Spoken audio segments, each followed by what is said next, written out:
are Democrats moving messaging toward the middle? Former Secretary of State Hillary Clinton seeming to take a stronger stance on border security. She said this at the Munich Security Conference. There is a legitimate reason to have a debate about things like migration.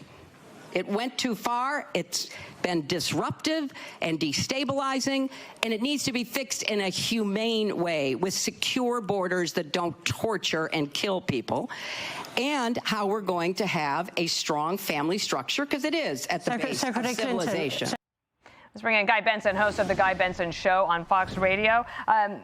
Wanted to get your take on that. She's sometimes been more in the middle in her party when it comes on to immigration.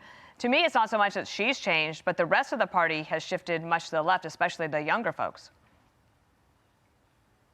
Yeah, you look at the Clinton era Democrats, and they sound like right-wing conservatives on the issue of illegal immigration. Even Barack Obama, when he was running for office and was president, he sounds like someone who'd be totally rejected by the left wing of the party today.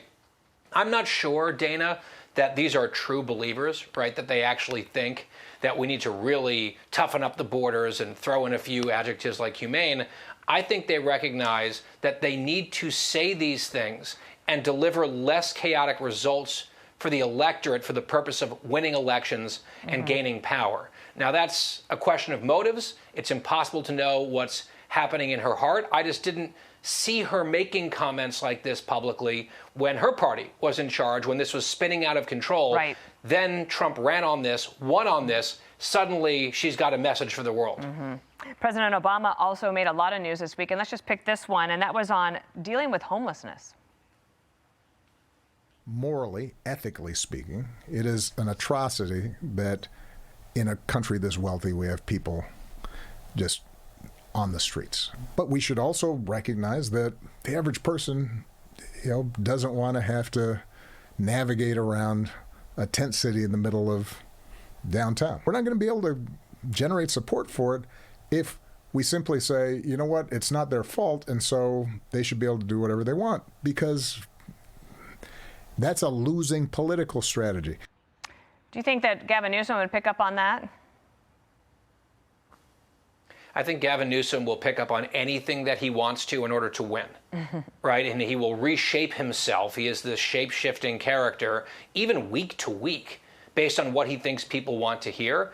And notice the last few words of that little mini lecture from Barack Obama. And I don't totally disagree with what he said, but he said this is a losing electoral proposition. It's about campaigns, winning or losing. I think what the Hillarys, Obamas, and others of the world, they want their party to win elections by doing what, for example, Democrats in Virginia, like Abigail Spanberger, did. Talk a good game from sort of the center left, emphasize affordability, sound very sensible and somewhat moderate, and then win all the power, and then go hard left and implement whatever they want to do. Yeah, that's she's the been model. A mystery. But I think nationally they feel like, that's what I'm saying. Yes, step one is winning the election. Step two is all the left-wing stuff that they want to do. So if they've got to fool people, bamboozle people in the process to get their votes, so be it. It reminds me of the Jonah Goldberg book, Liberal Fascism, from maybe 15, 16, 18 years ago, in which he said something like that they're very patient. President Obama also said this about needing to have younger candidates. There is an element of, at some point, you age out. You're not connected directly to the immediate struggles that folks are going through. Democrats do well when we have candidates who are plugged into the moment, to the zeitgeist, to the times, and the particular struggles that folks are thinking about as they look towards the future rather than look backward toward the past.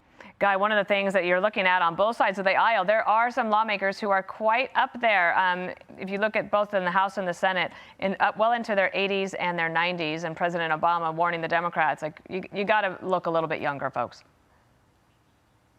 Yeah, I wonder if he's talking about Zohran Mamdani, who he reportedly called during the campaign, said, I'm very impressed with your campaign. Let me help you. Let me be a sounding board. He was just talking about the homelessness issue. How many people froze to death in the last month in Mamdani's New York City? Is that the type of youth Obama's looking for? Right. Guy Benson, full of answers. I'm sure we'll be listening to you later today on the radio and everywhere else where we can find you. Guy Benson, thank you. Have a good week. Want even more Fox News on YouTube? Become a Fox News Patriot today. Click join to find out how.